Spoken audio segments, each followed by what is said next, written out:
חזרתי מהעבודה, דרך שאני נוסעת בה כל יום, גם הילדים שלי. הגעתי לבית אומר, הייתה שם התקהלות בצד הכביש, 3 צלמי וידאו בצד שני, ממש מטווח אפס, כיסחו אותי באבנים. יידוי האבנים המסיבי הזה לעבר כלי רכב ישראליים התרחש השבוע בכביש גוש עציון חברון מדרום לירושלים. אירוע כזה הוא כמעט שגרתי, אבל התיעוד נדיר.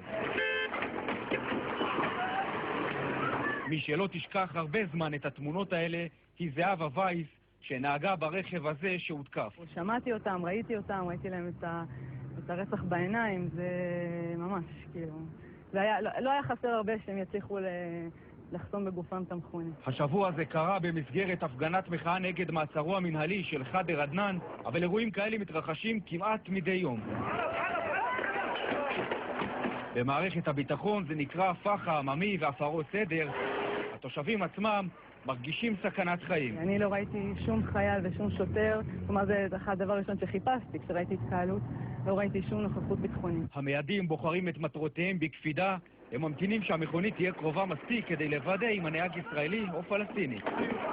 הוראות הפתיחה באש בפיקוד המרכז כמעט לא מאפשרות ירי לעבר מיידי האבנים, למרות הסכנה הברורה. אני פה במקום התאונה, יש לנו, כמו שאמרתי לכם, מבוגר הרוג ותינוק בן כמה חודשים הרוג. לפני כחצי שנה נהרגו אשר ויונתן פלמר באותו אזור, לאחר שפלסטינים יידו אבנים לעבר הרכב שבו נסעו. כל מה שעניין אותי זה היה איך אני מצליחה לנסוע ולצאת משם ולא לתת להם לחסום אותי. אלמלא הצלמים שהגיעו השבוע לתעד את ההפגנה, גם על התקרית הזאת לא היינו שומעים. חייה של זהבה ניצלו הפעם בזכות השמשות הממוגנות, מחר זה עלול להיגמר אחרת.